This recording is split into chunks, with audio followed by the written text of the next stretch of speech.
Mismong si Victor Wembanyama na nga po ng San Antonio Spurs ang nagsabi sa media na sa pagpasok nga po niya sa kanyang pangalawang taon, sisiguraduhin na nga nitong maibabalik niya ang San Antonio Spurs sa pagiging contender. Sa ipinakita nga nitong performance sa Olympics, kitang-kita kung gaano kalaki ang in-improve nito at ang maturity. At ang maganda pa dyan, napakalaki pa nga po ng kanyang potensyal na mas mag-improve pa at malampasan ang ginawa noon ni LeBron James. Napakalaki nga po ng expectation sa kanya ng mga fans. Sa katunayan, kahit hindi pa nagsisimula ang season, sinabi na nga ng mga ito na makakapasok na nga daw ang pangalan ni Wembanyama sa MVP conversation, kung saan makakasama niya dito ang ilang mga malalaking pangalan kagaya ni Nikola Jokic, Shai Gilgeous-Alexander at Luka Doncic. Kaya isang napakabigat na pressure na naman ang naghihintay ngayon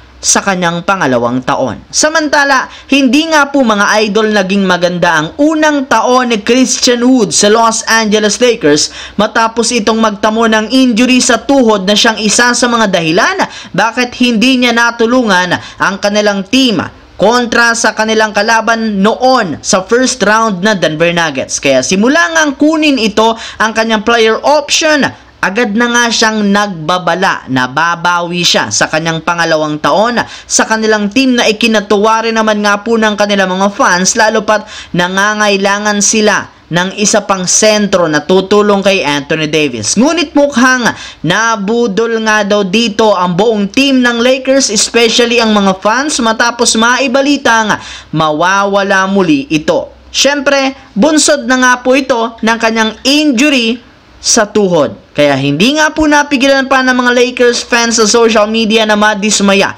May ilan nga dito ang pinagsabihan si Wood ng masasakit na salita. Ngayon lamang nga daw ito sumailalim sa isang operasyon kung saan malapit nang magsimula ang bagong regular season. May iba pa nga dito ang nagsabi dapat lamang isama ito sa kanilang gagamiting trade package sa Washington Wizards para makuha si Jonas Valanciunas. Well, veteran minimum lang naman ang kasalukuyang kontrata nito, kaya hindi naman siya masyadong makakaapekto sa kanilang lineup.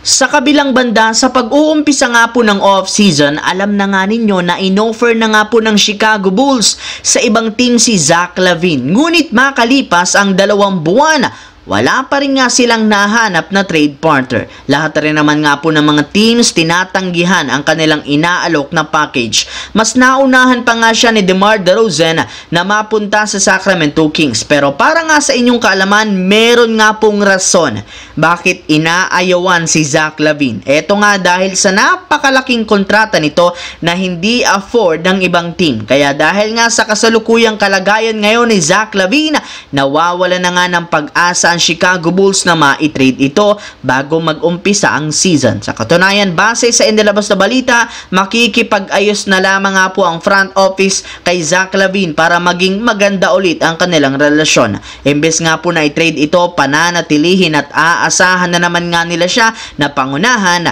ang kanilang kupunan.